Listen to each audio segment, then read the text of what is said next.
On va immortaliser. Comment ça? Bah, c'est ça. Oh, comme ça. Voilà, c'est bon. Alors,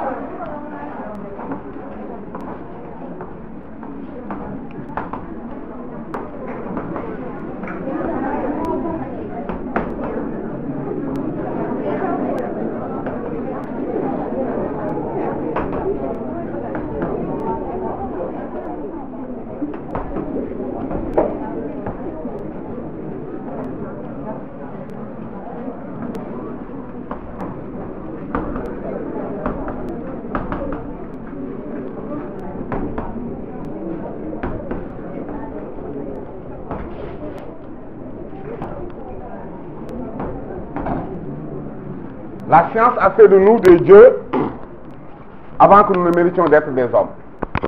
Qui est l'auteur de cette citation? Jean Rostand. Merci.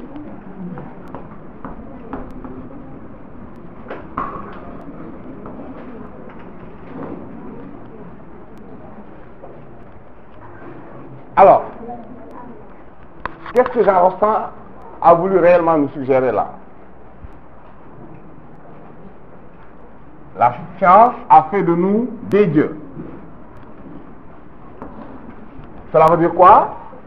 Cela veut dire que donc, il y a quelque chose de divin dans la science.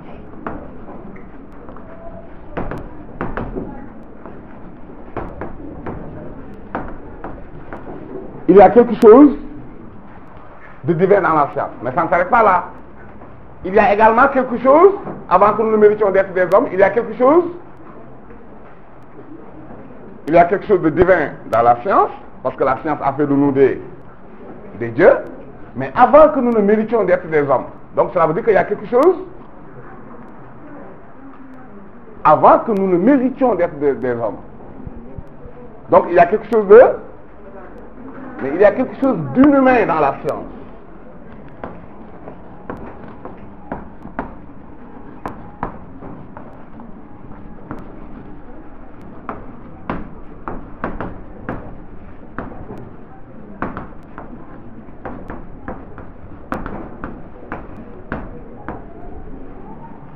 Alors, nous allons commencer par examiner ce qu'il y a de divin dans la science.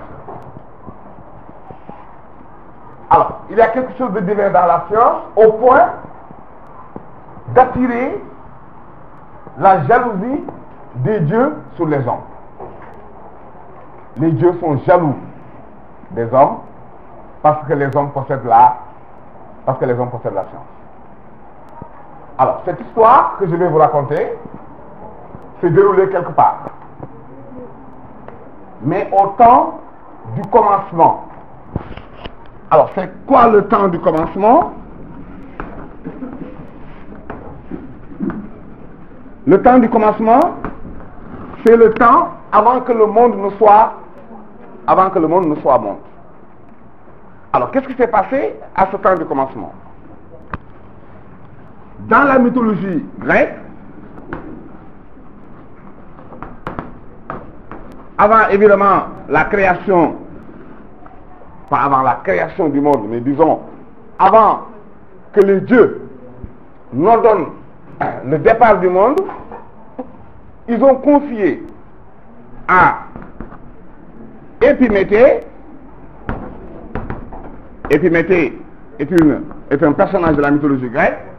Les dieux avaient confié à Épiméthée la mission d'attribuer à toutes les créatures animales les qualités appropriées pour leur permettre d'assurer leur survie.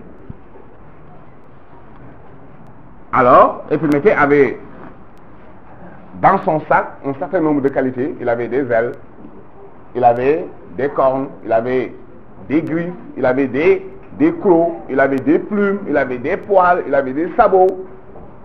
Et Épiméthée a commencé à distribuer aux créatures animales. On a bien dit les créatures animales, l'homme n'existait pas. Tout ce qui existait était animal. Et que donc Épiméthée a commencé la distribution. Alors il a donné aux uns la force. Par exemple l'éléphant, il lui a donné la force. Aux autres, il a donné la vitesse, la gazelle. Aux autres, il a donné des cornes. Aux autres, il a donné des ailes. Épiméthée s'est mis à distribuer. Mais comme Épiméthée signifie dans la mythologie grecque pense après, Épiméthée c'est quelqu'un qui pense après. C'est pas bon de penser après. Il faut penser avant. Une fois arrivé à l'homme, il ne lui restait absolument rien. Et l'homme était là, isolé, complètement dégarni, nu, sans plumes, sans sabots, sans cornes, sans ailes, complètement dégarni. Alors, son frère, qui n'était pas impliqué dans l'histoire, et qui s'appelle Prométhée, est venu inspecter le travail d'Épiméthée. Et grande fut sa surprise de voir que l'homme a été omis. C'est pour réparer cette injustice, parce que les dieux décident une fois pour toutes et ne reviennent pas sur leur décision. Donc il fallait réparer cette injustice. Et pour réparer cette injustice, Prométhée est allé voler le feu à Athéna, qui symbolise quoi dans la mythologie grecque? Athéna symbolise quoi? Athéna symbolise l'intelligence. Et à Héphaïstos qui est dans la mythologie grecque le dieu, très bien, le dieu forgeron. Donc il va voler l'intelligence et le savoir-faire technique. Malheureusement, et il faut retenir ça parce que nous reviendrons sur ça plus tard, Prométhée n'a pas réussi sa progression. Parce que c'est Zeus, qui est le dieu suprême dans la mythologie grecque, c'est Zeus qui avait gardé avec lui, le savoir-faire. Donc Zeus gardait avec lui la politique. La politique, c'est l'art de gouverner les cités humaines. Donc dans sa progression, Prométhée n'a pas réussi à atteindre Zeus, donc il s'est tout juste limité à voler l'intelligence et le savoir-faire technique.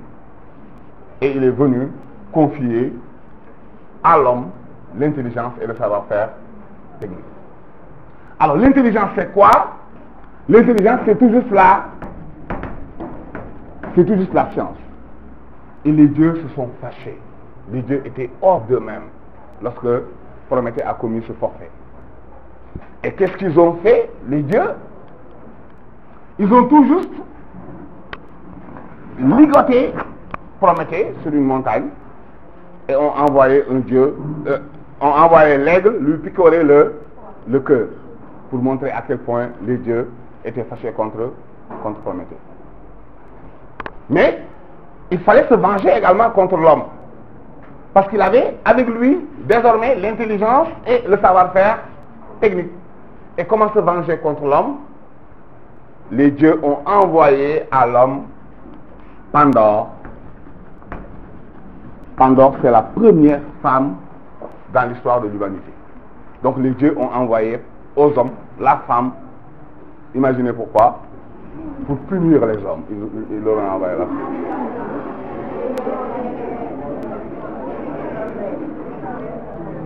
C'est extraordinaire, mais c'est ça. Et Pandore était d'une beauté extraordinaire, mais Pandore était aussi d'une curiosité extraordinaire. Et qu'est-ce qui s'est passé? Alors sur terre, les dieux avaient neutralisé tous les maux, c'est-à-dire tout ce qui peut faire mal, même les mouches qui vous gênent, étaient enfermées dans des boîtes. La mort, la douleur, les maladies, toutes les maladies étaient enfermées dans une boîte. Mais comme Pandore est d'une curiosité extraordinaire, Pandore va ouvrir ses boîtes.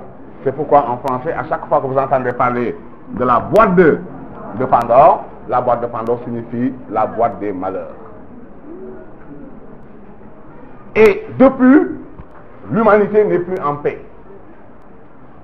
Alors, qu'est-ce qui donc a suscité cette jalousie de Dieu? Qu'est-ce que la science a de divin? Donc c'est à cette première question que nous allons essayer de répondre tout à l'heure.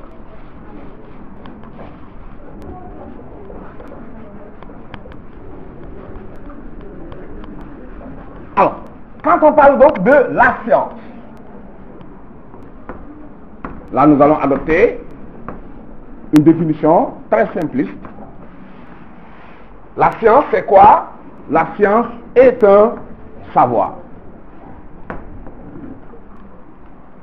L'homme va se servir désormais de son intelligence pour dévoiler le secret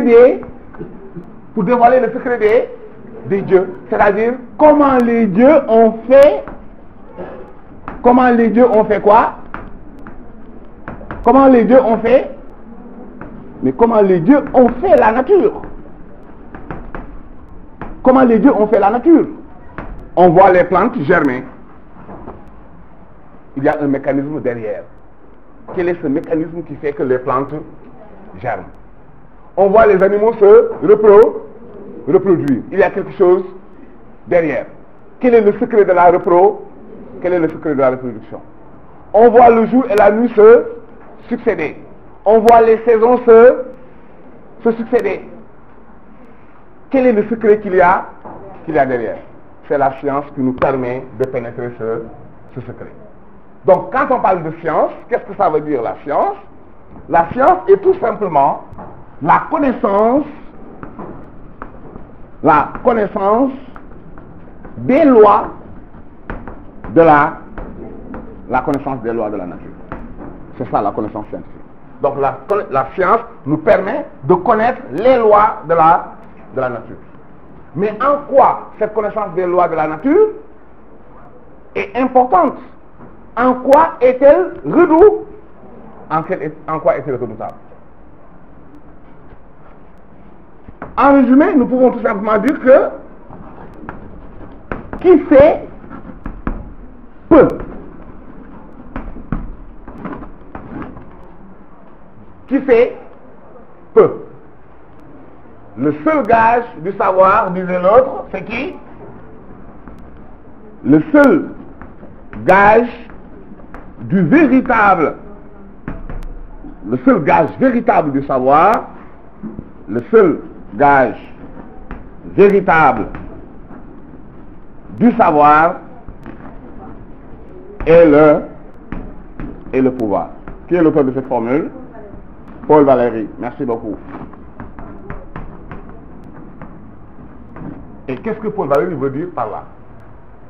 Mais il veut tout juste nous dire que qui sait peu. Donc le véritable pouvoir est le savoir. Alors aujourd'hui, prenons n'importe quel phénomène. Prenons par exemple la pluie.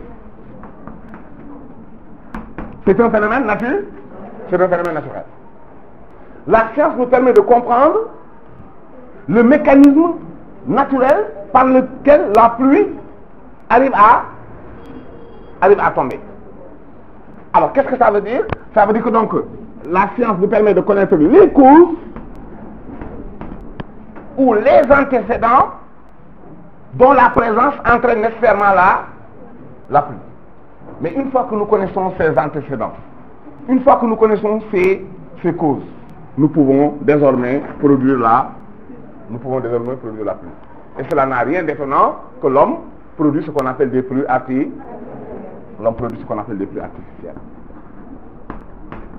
Alors, qu'est-ce qui lui permet de produire ces pluies artificielles? C'est parce que tout simplement, il connaît le mécanisme il connaît le secret des dieux. Il sait comment les dieux font pour faire tomber la pluie. Et parce que l'homme connaît ce mécanisme, alors il a la possibilité de les imiter et de faire comme eux. Et que donc aujourd'hui, nous avons la possibilité de faire tomber la pluie.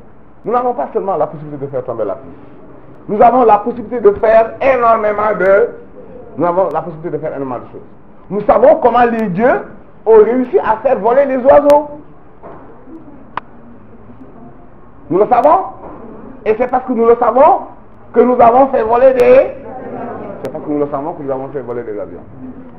Nous savons comment les poissons se déplacent sous l'eau. C'est parce que nous le savons que nous avons la possibilité de faire déplacer nos sous-marins. Nous savons énormément de choses. Nous nous sommes élevés au rang des dieux. Voilà la première idée qui est exprimée ici par Jean Rostand quand il dit que la science a fait de nous des dieux. Et voilà également ce qui explique pourquoi les dieux sont jaloux des hommes au point de leur envoyer la femme pour les punir. Alors, c'est de la provocation. Ne tenez pas compte de ça. Alors, donc, quand on parle de la connaissance scientifique, et de façon très claire, il n'y a pas de confusion possible. Alors aujourd'hui, très souvent, les élèves font la confusion entre la science et la technique. C'est parce que la relation est tellement étroite que la confusion est possible. Mais il n'y a pas de confusion entre science et technique. La science, c'est la science, et la technique, c'est la technique. Alors, c'est quoi la science? La science, c'est tout simplement la connaissance des phénomènes naturels. Mais une fois que nous connaissons le mécanisme et le mode par lequel ces phénomènes naturels se déroulent, nous avons la possibilité de les reproduire. Mais dès que nous agissons pour les reproduire, nous ne faisons plus de la science, mais nous faisons de la... Dès que nous agissons pour les reproduire, nous ne faisons plus de la science, mais nous faisons de la technique. Nous savons que si un corps tombe, c'est parce que il y a ce que les physiciens appellent quoi? Très bien, il y a la pesanteur. Nous le savons. Nous savons que c'est pour ça que les corps tombent. Et nous savons que c'est parce que tous les corps sont attirés par la terre que les corps lourds n'ont pas la possibilité de voler. Et nous utilisons nos machines pour créer des engins qui sont capables de produire une force opposée à la force de pesanteur, et ainsi nos avions décollent. C'est vrai que les dieux ne nous ont pas donné des ailes, mais j'ai l'habitude de dire que nous avons volé aussi loin. Nous sommes allés là où n'importe quel oiseau n'est jamais allé. Nous nous sommes posés sur la Lune. Nous sommes posés sur la Lune. Nous ne sommes pas des poissons, mais nous atteignons des profondeurs que les poissons ne peuvent pas. Nous atteignons des profondeurs que les poissons ne peuvent pas atteindre. Nous n'avons pas la vitesse de la gazelle, mais nous nous déplaçons aujourd'hui avec nos fusées. Nous nous déplaçons avec la vitesse de la lumière. L'homme se déplace avec la vitesse de la lumière. Nos fusées sont capables de se déplacer à la vitesse de la lumière. Alors, donc tout ce que la nature nous a privé au départ, nous arrivons à le réussir en nous servant de la science et en nous servant de la science et de la technique. Alors, qu'est-ce que la technique? Par opposition à la science. Alors, la technique, c'est quoi? La technique, donc, renvoie non pas à un savoir, non, la technique n'est pas un savoir, mais la technique est un savoir-faire. Un savoir-faire, donc ici, quand on parle du savoir technique, donc c'est ce que Prométhée a volé à Héphaïstos. Héphaïstos, c'est le dieu des forgerons dans la mythologie grecque, donc c'est lui qui construit, n'est-ce pas, donc les armures des dieux, et que donc c'est de lui que Prométhée est allé voler ce savoir-faire. Donc aujourd'hui, comme je l'ai dit tout à l'heure, nous avons la possibilité de faire une ampoule électrique. Et quand le soleil n'est pas là, nous avons de la... Et quand le soleil n'est pas là, nous avons de la lumière. Mais comment avons-nous réussi à produire la lumière? La lampe, c'est quoi? La lampe, c'est un concentré de théorie scientifique. C'est un concentré de théorie scientifique. Donc c'est la connaissance scientifique qui permet au savoir-faire technique d'être efficace. Voilà la relation qu'il y a entre la science et la technique, mais il y a une différence fondamentale entre science et et technique. Là où la science vise exclusivement le savoir, la technique vise le savoir, la technique vise le savoir-faire. Alors, maintenant nous allons attaquer la deuxième proposition. Qu'est-ce qu'il y a d'inhumain dans la science? Parce que Jean Rostand dit, la science a fait de nous des dieux avant que nous ne méritions d'être des hommes. Alors, très bien. Ce qu'il y a d'inhumain dans la science, c'est que l'homme a entre ses mains un pouvoir. Nous l'avons dit tout à l'heure, un pouvoir. Parce que si je sais, nous l'avons dit tout à l'heure, la science est un pouvoir. Parce que le pouvoir c'est quoi? Un pouvoir, c'est ce qui nous permet d'agir. Alors aujourd'hui, voilà, c'est bon, merci. Alors aujourd'hui, je l'ai dit tout à l'heure, nous connaissons que pour qu'il pleuve, donc pour que la pluie tombe, pour qu'il pleuve, il faut qu'il y ait un certain nombre d'antécédents. Si nous connaissons ces antécédents, d'accord, nous avons la possibilité, en les reproduisant, de faire tomber la pluie. Donc, la science nous permet de faire quoi? La science nous permet de faire quoi? Nous pouvons faire tomber la pluie. Donc, la science nous permet de faire quoi? Quand on fait tomber la pluie, qu'est-ce qu'on fait? Hein? On limite les dieux. On limite les dieux, très bien. Donc, elle nous permet tout simplement d'agir. Elle nous permet d'agir. Mais là, non seulement je peux faire tomber la pluie, mais je peux empêcher je peux empêcher la pluie. Donc, ici, on agit, ou disons tout simplement, on provoque. On va dire provoquer. Donc, parce que je sais, je peux provoquer. Je sais que il faut un certain nombre de conditions pour que la pluie tombe. En réunissant ces conditions, je fais tomber la pluie. Je peux également empêcher, donc je peux faire en sorte que le phénomène ne se réalise pas, dans la mesure où je connais les conditions dont la présence entraîne nécessairement les phénomènes. Donc il me suffit tout simplement de faire en sorte que ces conditions ne se réunissent. Si ces conditions ne se réunissent pas, le phénomène n'aura pas lieu. Alors l'exemple que je donne très souvent, n'est-ce pas, est un exemple très éducatif, parce que ça me permet en même temps de faire de l'éducation sexuelle en même temps, parce que c'est très important. Alors, je sais que pour qu'il y ait fécondation, il faut qu'il y ait rencontre entre ovule et spermatozoïde. Je ne veux pas qu'il y ait fécondation. Je fais en sorte que ovule et spermatozoïde ne se rencontrent. Si je fais en sorte que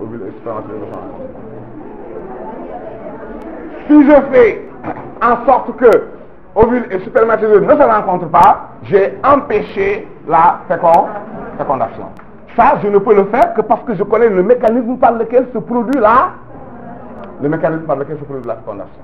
Alors, je peux également prévoir, et c'est peut-être ça le plus important pour l'homme, je peux provoquer, je peux empêcher, je peux aussi prévoir.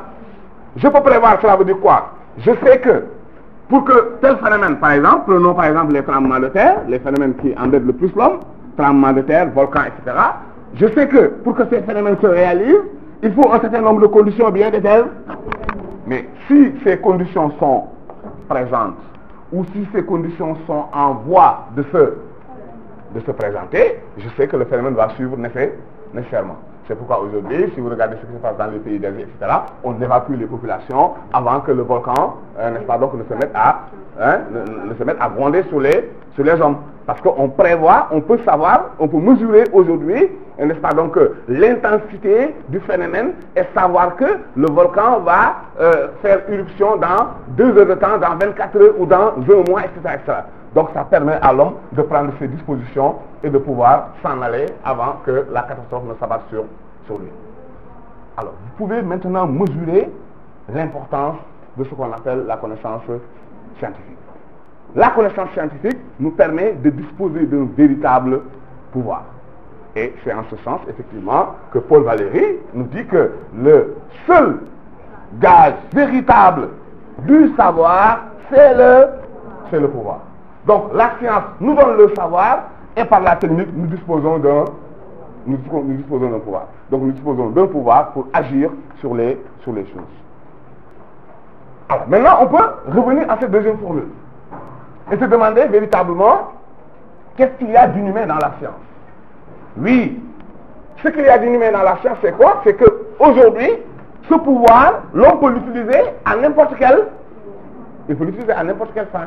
D'accord? Et le dernier souvenir que nous avons gardé, n'est-ce pas, donc des possibilités de destruction que nous offre la science, c'est la Deuxième Guerre mondiale. Ce n'est pas avec la Deuxième Guerre mondiale que les hommes se sont battus pour la première fois. Les hommes se sont toujours battus dans l'histoire. Mais si la Première Guerre mondiale a fait date dans l'histoire de l'humanité, c'est parce que tout simplement l'homme a utilisé des moyens de destruction qui ont été rendus possibles par le pouvoir technique et le savoir scientifique. Et c'est là où il y a le problème. Parce que quand Prométhée, et là je reviens, n'est-ce pas, donc à la mythologie grecque, quand Prométhée progressait, il ne pouvait pas atteindre Zeus.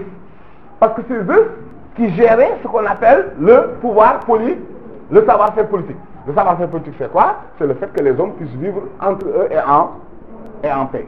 Et comme il n'a pas réussi à prendre ce savoir-faire politique, alors les hommes ne vivront jamais entre eux en paix. Et comme ils ne vivront pas en paix, ils vont se servir de ce pouvoir que leur donne la science et la technique pour s'entretuer, pour se détruire. Voilà pourquoi nous ne méritons pas d'être nous sommes des dieux, mais nous ne méritons pas d'être des hommes. Voilà, c'est fini.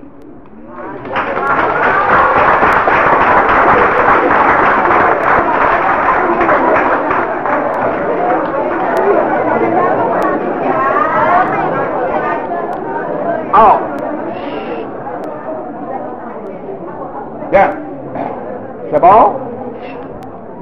Alors, j'avais choisi de vous parler de la science, parce que très souvent, n'est-ce pas, donc les élèves de terminale L n'ont pas suffisamment de bagages, n'est-ce pas, donc sur la science. Hein, les profs sont tellement occupés à leur parler de la vie sociale, etc., qu'ils oublient très souvent, n'est-ce pas, donc que la science est également une partie importante, n'est-ce pas, donc de ce programme, et qu'il y a énormément de choses à comprendre sur ça. Mais avant de partir quand même, hein, alors je vais vous faire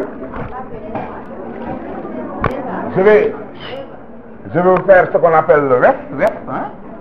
Voilà, reste. Alors, reste pour lui, c'est la même chose, hein. Alors, ce sont les Saint-Louisiens qui disent reste. Et je suis Saint-Louisien.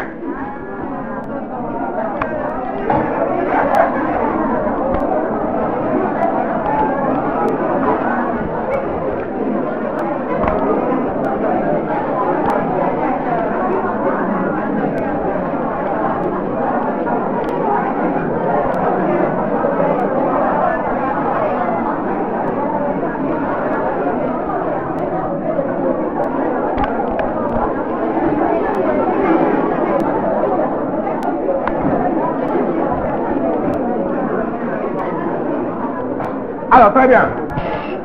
S'il vous plaît. S'il vous plaît. Alors, j'ai également constaté que les élèves, dans leur copie, ils nous parlent très souvent de l'état de nature. De l'état de nature.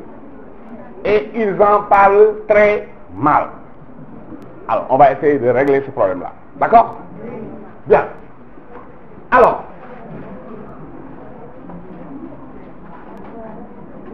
état de nature.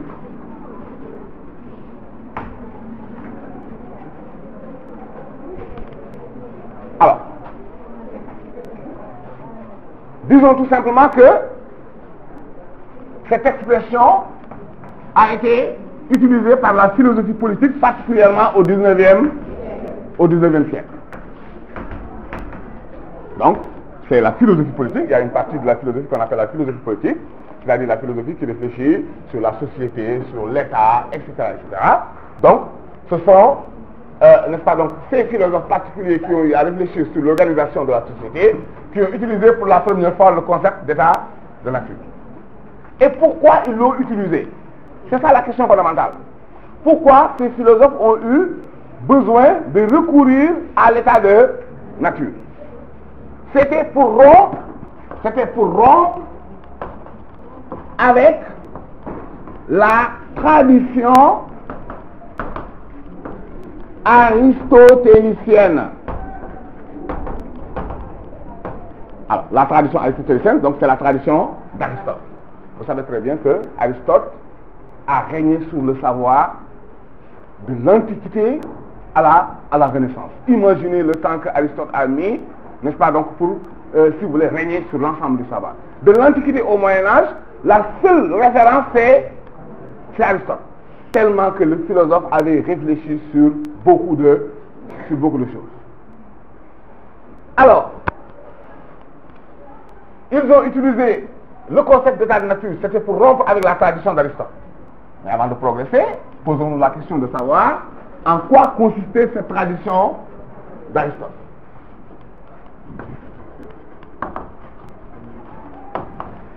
Aristote, philosophe grec de l'Antiquité, disciple de Platon. Alors, Aristote a donné une définition de l'homme. Comme tous les grands philosophes d'ailleurs, ils répondent toujours à la question qu'est-ce que l'homme? Et qu'est-ce qu'Aristote a dit? Il dit l'homme est un animal politique.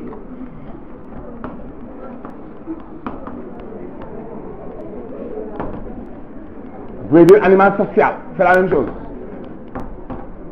Est un animal politique, l'homme est un animal social, c'est la même chose, il n'y a pas de différence. Alors, et qu'est-ce qu'Aristote a voulu dire par là, quand il dit que l'homme est un animal social? Nous avions dit que quand on dit définir, hein, j'ai dit nous avons dit, excusez-moi, hein, je me suis dit que j'étais en classe. Alors, ok, l'homme est un animal social, qu'est-ce qu'Aristote a voulu dire par là? Vous savez très bien que quand on parle de la définition, quand on dit définir, pour définir, il faut dire ce qui est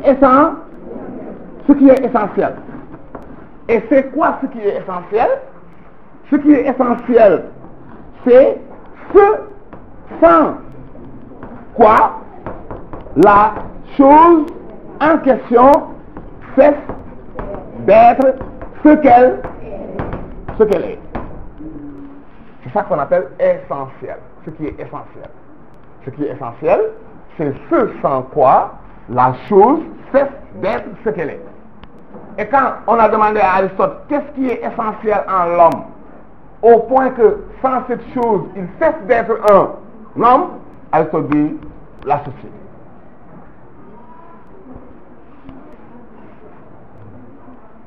Vous suivez? Aristote dit la société. Il dit la société est ce qui est essentiel en l'homme. La société, c'est ce qui est fondamental, au point que sans la société, l'homme cesse d'être un homme. Et on lui dit, s'il cesse d'être un homme, qu'est-ce qu'il est? Quand on n'est pas homme, qu'est-ce qu'on est? Non, doucement. Ah non, c'est pas vous, c'est moi qui me suis trompé. Alors, j'ai rectifié la question. Je l'ai mal posée. Alors, on a posé à Aristote la question. On lui a dit, qu'est-ce que l'homme? Et en posant la question, qu'est-ce que l'homme? On lui a dit, qu'est-ce qui est essentiel en l'homme? C'est-à-dire, qu'est-ce qui fait que l'homme est homme? Et sans quoi il cesserait d'être homme? Aristote dit, ça c'est la société. Et on a dit à Aristote, si on n'est pas homme, qu'est-ce qu'on est? Aristote dit, deux possibilités. Si on n'est pas homme, dit Aristote, si on n'est pas homme, si on n'est pas homme, dit Aristote, soit on est un dieu, soit on est, très bien, soit on est une brute.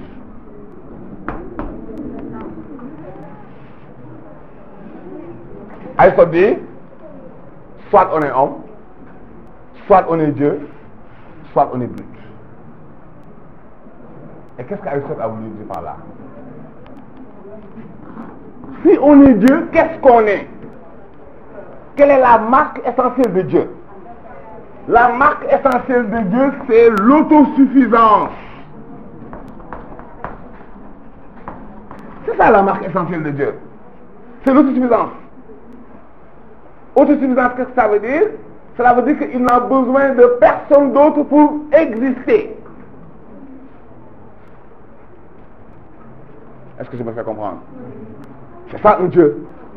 Quand on dit un Dieu c'est quelqu'un qui est autosuffisant. C'est-à-dire quelqu'un qui n'a besoin de personne d'autre pour exister. Il existe par lui-même. C'est ça qu'on appelle exister par soi. Donc Dieu existe par lui-même et n'a pas besoin d'autre chose pour exister. Mais malheureusement, l'homme n'est pas un Dieu. Alors vous voyez que là, on change complètement de perspective. D'accord? Tout à l'heure, Rostand nous disait que la science a fait de nous des dieux. Alors, mais ici, si nous disons que l'homme n'est pas un Dieu, qu'est-ce que ça veut dire? L'homme n'est pas un Dieu parce que tout simplement, il n'est pas autosuffisant, mais l'homme est dépendant. Il est dépendant. Pourquoi l'homme est dépendant? C'est très simple. Tout ce qui fonde notre humanité. Tout ce qui fonde notre humanité. Prenons par exemple le langage. Nous parlons. Mais sans les autres, nous ne parlons pas.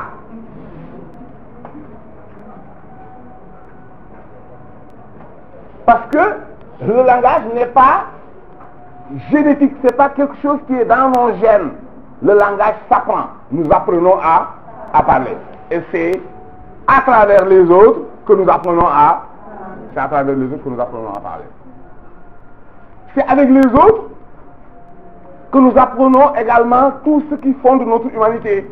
Et je crois très bien que on vous a parlé dans vos classes respectives de l'histoire de Victor de l'Aveyron.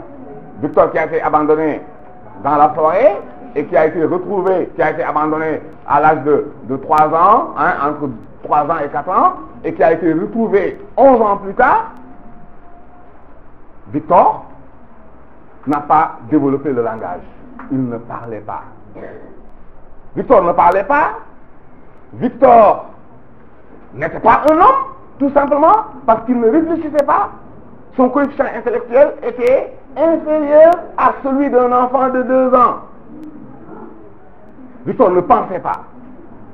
Donc, pour parler, pour penser, pour s'habiller, même pour marcher, pour être debout, comme ça, la station debout, c'est pas naturel chez l'homme.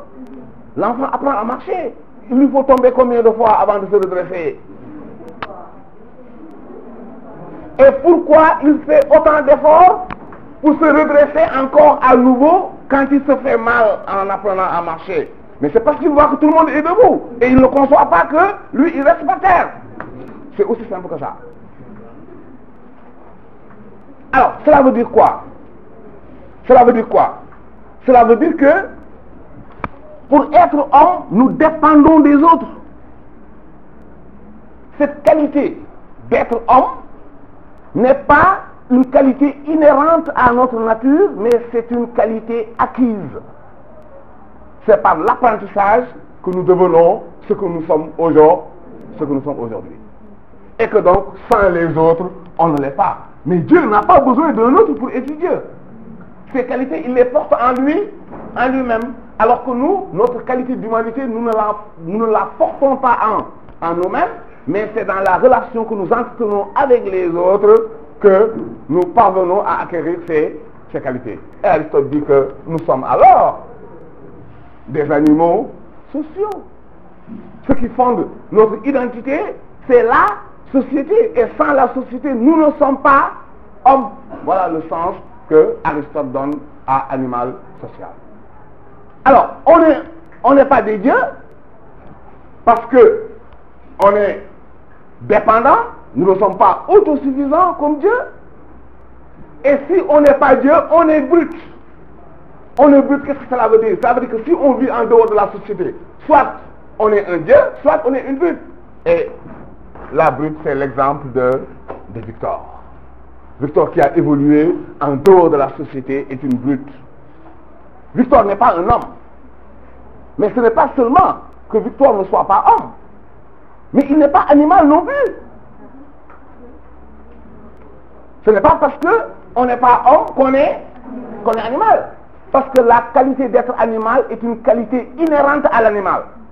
Le chien est chien par nature. Le chat est chat par nature. Le chien n'apprend pas à devenir chien, il l'est. Donc, le chien porte dans ses gènes tout ce qui fait de lui un chien. Si par exemple vous avez pris le cas, si nous reproduisons la même expérience de Victor avec un animal, vous prenez un chiot, c'est le petit du chat, vous l'isolez, dès la naissance, vous le prenez, vous l'isolez, c'est-à-dire vous faites en sorte que ce chiot ne voit pas de chien, c'est bien possible. Mais une fois arrivé à maturité, il va se mettre à aboyer. Il n'a pas besoin d'entendre les autres chiens aboyer pour aboyer. La qualité d'être chien est une qualité naturelle, c'est dans les chromosomes de l'animal, dans ses gènes. On est d'accord? Alors que la qualité d'être homme n'est pas une qualité naturelle, mais c'est une qualité acquise. Ça s'acquiert. En sorte que si on n'est pas homme, on n'est pas pour autant animal. Si on est animal, quel animal on est? Parce que pour être animal, il faut être un chien, il faut être un chat, il faut être une souris ou un papillon. Alors,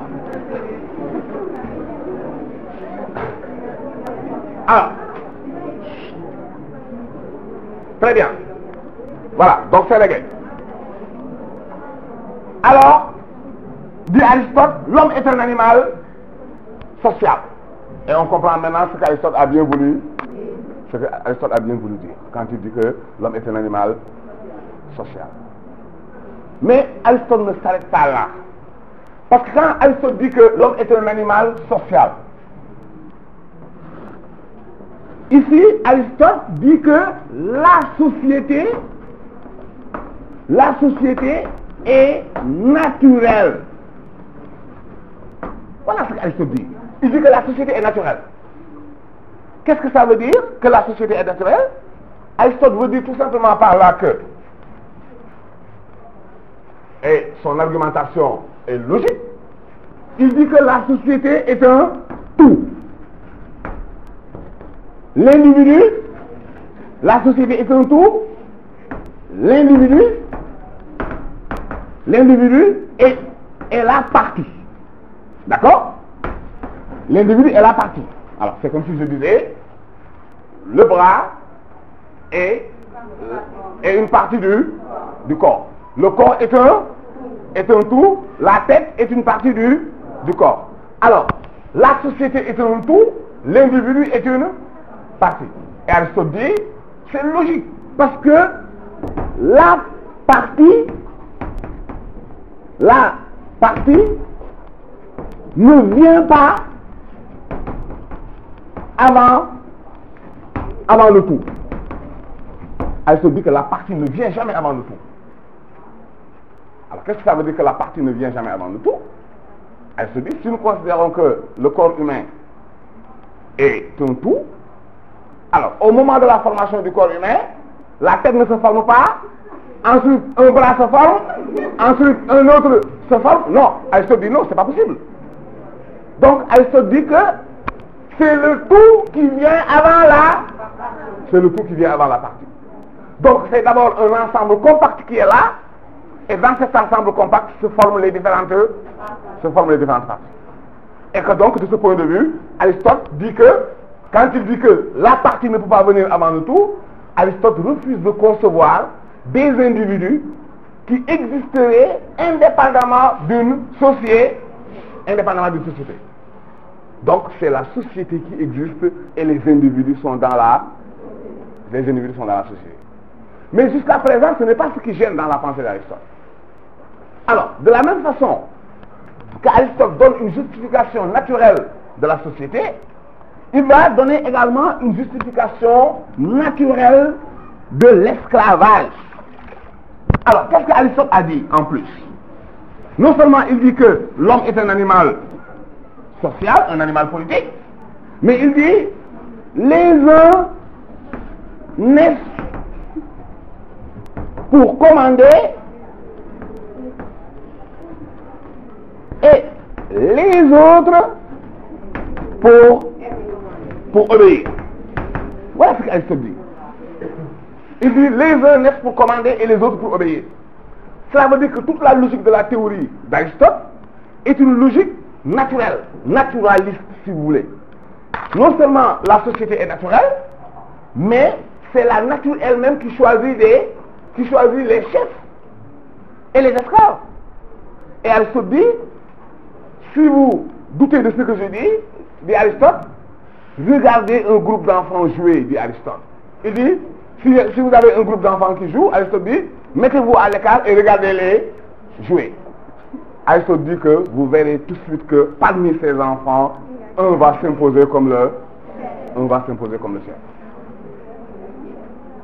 Voilà ce que dit Aristote.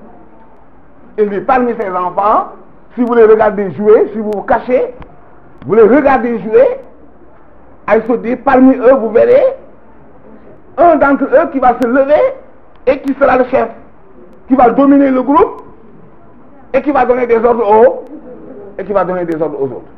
Alors donc, que dit Aristote en fait? Aristote dit que il y a des chefs de naissance et des esclaves de naissance. Voilà ce qu'Aristote dit. Et justement, vous savez, en disant qu'il y a des chefs de naissance et des esclaves de naissance, Aristote était en train de donner une justification naturelle de l'esclavage et une validation de la monarchie. Donc les rois qui étaient là et qui considéraient à l'époque que c'est eux qui doivent diriger et que c'est leurs descendants qui doivent continuer à diriger les autres, eux ils pensent qu'ils sont naturellement investis de ce pouvoir. Et que donc il y a une sorte de légitimation qu'ils trouvaient dans la théorie d'Aristote. Il y a une sorte de légitimation qu'ils trouvaient dans la théorie d'Aristote. Alors au 19e siècle, cette pensée d'Aristote était devenue inconcevable. Donc il fallait rompre avec Aristote d'un point de vue purement théorique. Et c'est en cela justement que ces philosophes ont inventé le concept d'état de nature.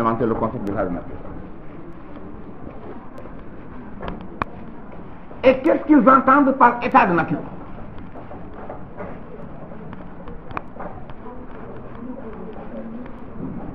Donc, les définitions les plus célèbres de l'état de nature, nous les tenons de Pufendorf, mais on ne va pas rentrer dans ces détails, ça risque d'être très complexe. Alors, je vais vous donner tout simplement des formules très simples et faciles à retenir. Alors, très bien. Qu'est-ce qu'ils entendaient par état de nature? Ils entendaient tout simplement par état de nature un état antérieur, je ne vais pas écrire état, ils entendaient par état de nature un état antérieur à la société. Un état antérieur à la société. Alors, qu'est-ce que ça veut dire un état antérieur à la société? Alors là, nous avons tout juste parlé de la société comme ça, mais dans son contenu, quand nous disons société, qu'est-ce que ça veut dire? Quand nous disons société, cela veut dire que donc nous avons une communauté, hein, donc ce sont des individus qui vivent ensemble et qui sont régentés par une autorité. Donc, il y a dans la société, toute société est hiérarchisée. Il y a ce qu'on appelle une hiérarchie. Une hiérarchie, ça veut dire quoi? Ça veut dire qu'il y en a qui commandent et il y en a qui sont commandés. Donc certains individus dépendent des autres. C'est ça qu'on appelle société. Alors, donc, dans la société, les individus ne sont pas autonomes parce qu'ils sont soumis à l'autorité des uns des autres. Alors, ces philosophes-là, lorsqu'ils ont parlé d'état de nature, ils ont dit c'est un état antérieur à la société. Alors, dans cet état antérieur à la société, qu'est-ce que nous avons? Nous avons, donc, on revient à état de nature. Alors, dans cet état antérieur à la société, qu'est-ce que nous avons? Nous avons tout simplement ce qu'on appelle des individus. Nous avons ce qu'on appelle des individus. Sans aucune relation politique. Parce qu'il faut faire la différence entre ce qu'on appelle une relation politique et une relation naturelle. Vous sommes d'accord? Alors, c'est quoi une relation politique? Une relation politique, c'est quand vous obéissez à un chef. D'accord? C'est quand vous obéissez à un chef, la relation elle est politique. C'est quand vous voulez organiser une marche, le préfet dit, il n'y a pas de marche, la marche elle est interdite. Ou quand vous avez votre voiture, on vous dit, vous roulez à droite, vous n'avez pas le droit de rouler à gauche. Là, vous obéissez à une autorité. Ça, c'est une relation politique. Mais il y a ce qu'on appelle des relations naturelles. Et quelles sont ces relations naturelles entre les individus? La première relation naturelle entre les individus, naturellement, c'est la sexualité. Alors, vous suivez? C'est la première relation naturelle entre les individus. Naturelle. Quand on dit relation naturelle, c'est quoi? C'est-à-dire le besoin que je peux éprouver de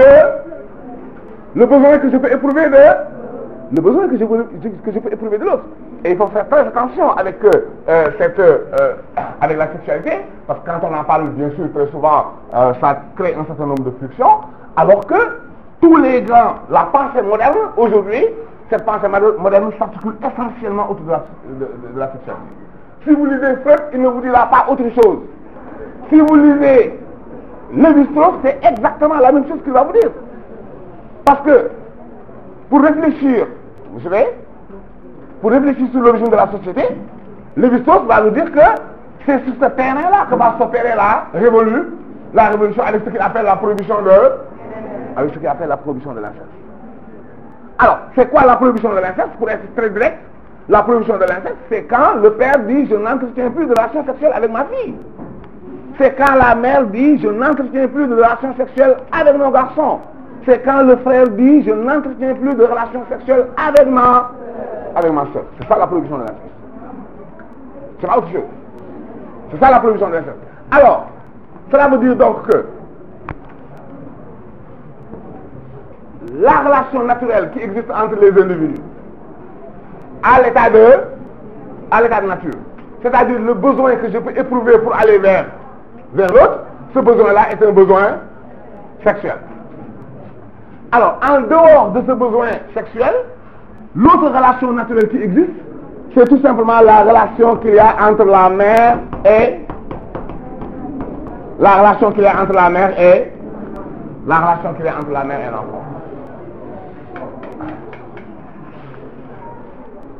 Alors, c'est en distribuant les trucs que vous perturbez.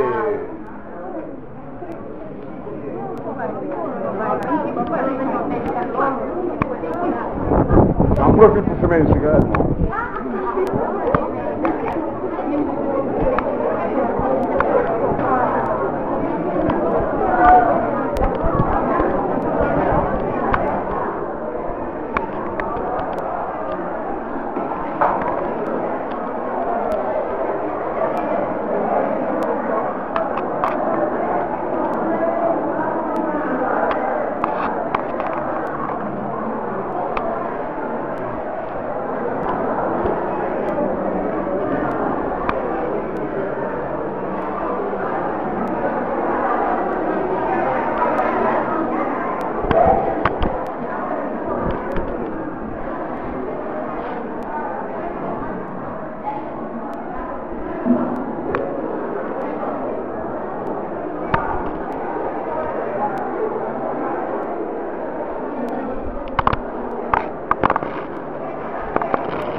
buy.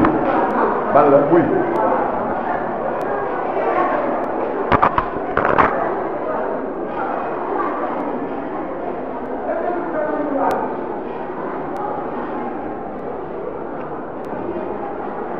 Say, bàyyi la.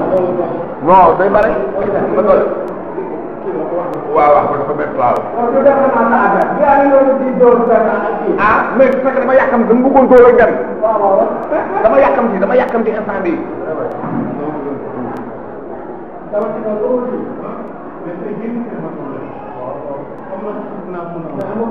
non fi mu doon am.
Alors, vous suivez, s'il vous plaît. Alors, donc je dis naturellement, le seul besoin qui peut me pousser à aller vers l'autre, c'est le besoin sexuel. Parce que quand on parle du mariage, le mariage est déjà une institution sociale. Quand on parle du mariage, on est dans la société. Alors, donc naturellement, comment s'accomplit ce besoin sexuel? Rousseau dira tout simplement que c'est des rencontres occasionnelles. Et une fois que le besoin est satisfait, chacun redisparaît dans la nature.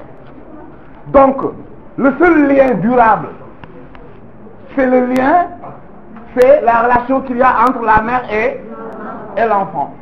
Et que donc la mère est obligée de rester auprès de l'enfant tant que durent les soins que la mère doit lui procurer pour lui permettre d'assurer sa survie.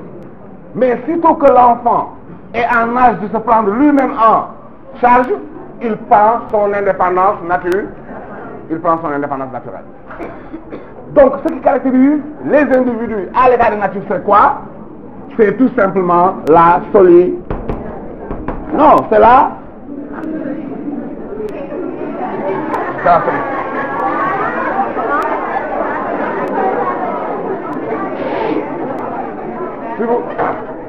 Si vous parlez de solidarité, vous êtes en société. Nous sommes d'accord? Si vous parlez de solidarité, vous êtes en société. Alors, donc, ici, l'état de nature, c'est quoi donc? L'état de nature, c'est un état dans lequel les individus vivent isolés et n'entretiennent aucune forme de relation politique. Les seules formes de relations qui existent entre eux sont des relations naturelles. On est d'accord sur ça? D'accord? C'est ça l'état de nature. Quand on vous parle de l'état de nature, c'est ça. L'état de nature, personne n'est le chef de personne. Personne n'obéit à personne. Donc, chaque individu vit dans sa solitude et que donc, nous avons vu tout à l'heure les seules formes de relations possibles entre les individus. Alors, ces philosophes ont imaginé que cet état a existé avant l'état de société. Parce que pour eux, leur préoccupation c'était quoi? Leur préoccupation c'était de démentir Aristote. C'était de s'écarter de la théorie d'Aristote. Cette théorie qui était très dangereuse. Parce que c'est une théorie qui validait la relation de commandement obéissance.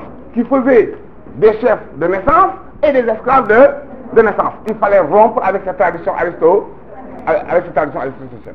Donc, les individus ont vécu dans un état de nature et qu'ils n'entretiennent aucune forme de relation politique. Les seules formes de relation qui existent entre eux est une relation naturelle. Mais la question, c'est pas ça. La question est de savoir, et c'est ça qu'il faut retenir peut-être, que l'état de nature n'est pas une réalité historique. L'état de nature n'est pas une réalité historique. Alors, n'est pas une réalité historique, qu'est-ce que ça veut dire? Cela veut dire que l'état de nature n'est pas un fait. Un fait, c'est quoi? Un fait, c'est quelque chose qui a eu lieu et qui est du domaine de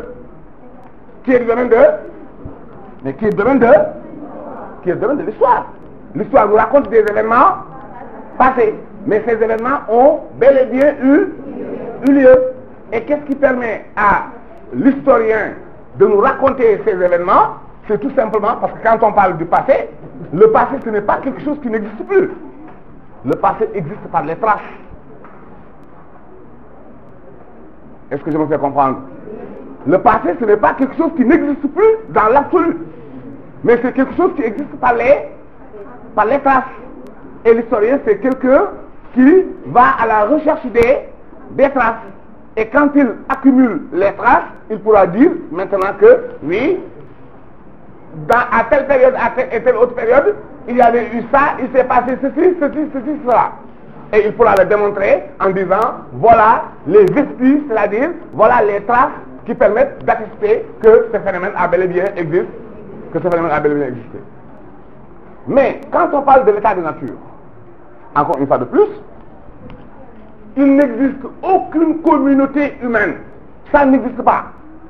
Il n'existe aucune communauté humaine. Les communautés humaines les plus qu'on considère comme étant des communautés sauvages, les sociétés qu'on considère comme les sociétés primitives, même ces communautés-là sont organisées en société.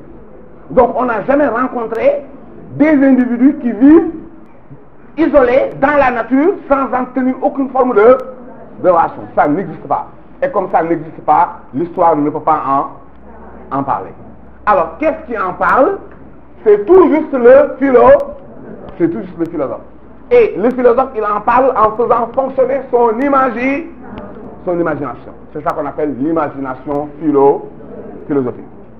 Alors, cette imagination philosophique, encore une fois de plus, elle est différente de l'imagination onirique. L'imagination onirique, ce qui est onirique, c'est ce qui est relatif au rêve. C'est également différent de ce qu'on appelle l'imagination romanesque. Le romancier, il est là, il imagine, donc il laisse vagabonder son fantasme. Mais l'historien, le philosophe, quand il imagine, il se situe dans une perspective logique. Donc il essaie de reconstituer ce qui s'est passé avec son esprit. Alors, tous ceux qui ont donc parlé de l'état de nature l'ont utilisé tout juste comme étant une hypothèse de travail. L'état de nature est une hypothèse de travail, ce n'est pas une réalité historique. C'est une hypothèse de travail, donc c'est tout juste ce qu'on appelle une fiction. C'est ça la réalité de l'état de nature. Alors, quel est l'usage que ces philosophes ont fait de l'état de nature? Ils se sont servis de l'état de nature pour faire quoi?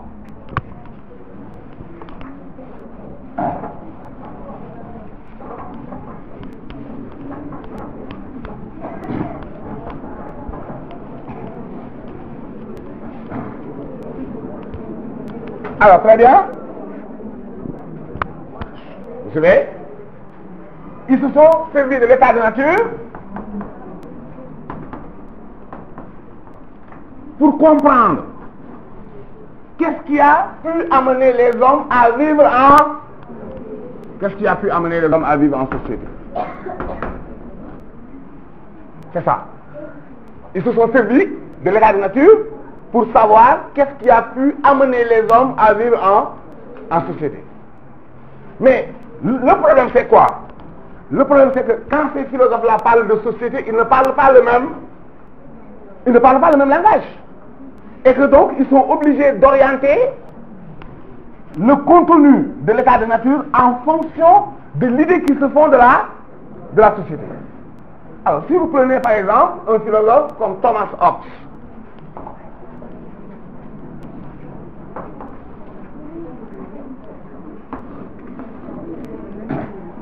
alors Hobbes est le théoricien de la monarchie. Donc pour Hobbes, la société doit être gouvernée par un chef, un monarque, fort et puissant. Et c'est sur cette base que Hobbes va manipuler la conception qui se fait de l'état de nature. Parce que là, il va dire, oui, les hommes ont vécu dans un état de nature. Mais qu'est-ce qui les caractérisait quand ils n'avaient pas de chef? Hobbes dit, mais quand ils n'avaient pas de chef, ils étaient en train de se faire la guerre, ils étaient en train de s'entretuer. Et il dit que l'homme est naturellement méchant. Vous vous souvenez un peu? Donc, lorsqu'ils vivaient à l'état de nature, ils étaient en train de se faire la guerre, c'est ce qu'on appelle la guerre de tous contre tous.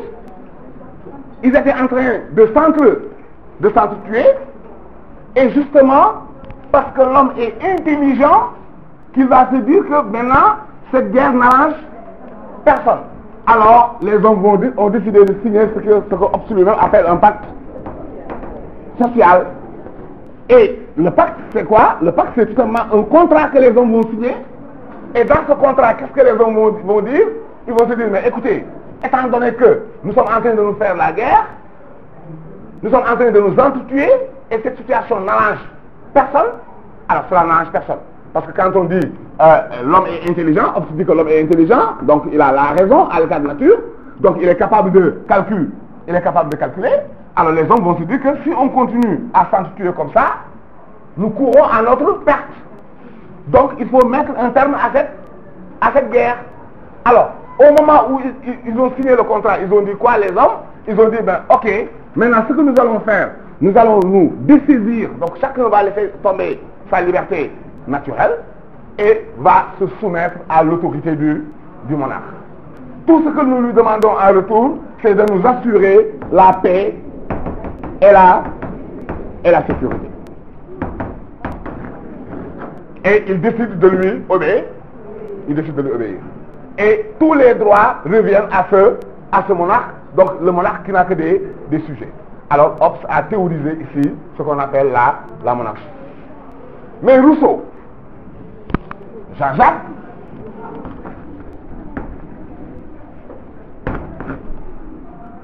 lui, l'idéal de société qu'il porte n'est pas un idéal de société monarque, mais l'idéal d'une société démocratique. Et pour cela, Rousseau va manipuler également la conception qui se fait de l'état de nature pour montrer que l'homme ne peut vivre que dans une société démocratique. Et là où Hobbes dit que l'homme est méchant, Rousseau va prendre le contre-pied et va dire que l'homme est bon. Non seulement il est bon, mais il est bon et il est libre. Il est bon et il est libre. Mais Rousseau est coincé. Parce qu'il conçoit que l'état de nature est un état d'abondance. Donc la nature était capable de pourvoir à tous les besoins de l'homme. Il le dit de façon tout à fait ironique. L'arbre qui m'a permis de prendre mon dîner, c'est cet arbre qui va me servir de couchette. Donc je monte sur un arbre, je prends les fruits, je mange et je dors. C'est tellement beau que Voltaire se moquait de Rousseau en lui disant que ton homme naturel me donne envie de marcher à quatre pattes. Parce que Rousseau est considéré effectivement comme un nostalgique. Un nostalgique, c'est-à-dire quelqu'un qui rêve de la vie sauvage. Alors, pour lui, l'homme est bon et libre. Mais le problème, ce n'est pas ça. Si l'état de nature est presque un paradis, l'état de nature de Rousseau est un paradis. Pourquoi alors l'homme a éprouvé le besoin de le quitter pour aller vivre en société? Alors, Rousseau était coincé. Et il était obligé de faire appel à la violence dont parlait Hobbes. Rousseau va dire que, oui, c'est le premier état de nature, donc c'est au départ que l'état de nature était paradisiaque. Mais après, les conditions climatiques et naturelles vont se dégrader. Et la nature n'était plus capable de prendre en charge tous les besoins. Et quand il y a rareté, il y a conflit. Quand il y en a un peu pour beaucoup, il y a conflit. Donc c'est cette rareté qui, selon Rousseau, c'est cette rareté qui va entraîner au dernier moment le conflit à l'intérieur de l'état de nature. Et c'est pour mettre fin à ce conflit que les hommes vont signer ce que Rousseau appelle le contrat social. Mais en signant le contrat social, les hommes n'ont pas aliéné leur liberté comme l'ont fait les individus de Hobbes. Ce qu'ils ont demandé à l'autorité politique, cette autorité politique d'ailleurs qui n'est pas un monarque, mais qui est la volonté générale, Rousseau lui il parle de volonté générale, c'est la volonté générale qui gouverne. Donc ce qu'ils vont demander à la volonté générale, c'est la garantie de la liberté. C'est la garantie de la liberté. L'homme de Rousseau, l'homme de Hobbes, il est méchant, il est agressif, ce qu'il veut c'est la paix et alors que l'homme de Rousseau, lui, ce qu'il demande c'est la liberté. Donc, si vous devez vous servir de l'état de nature, encore une fois de plus, d'accord? C'est très bon, schématiquement, de pouvoir l'utiliser dans vos dissertations. Mais vous êtes obligé, vous ne pouvez pas en parler comme si c'était quelque chose qui a réellement existé. Ça, vous ne pouvez pas le faire. Deuxièmement, vous ne pouvez pas parler de l'état de nature comme ça dans le vide. Parce que chaque philosophe a sa propre théorie de l'état de nature. Vous êtes obligé de préciser l'état de nature chez Rousseau ou l'état de nature chez Hobbes. Voilà.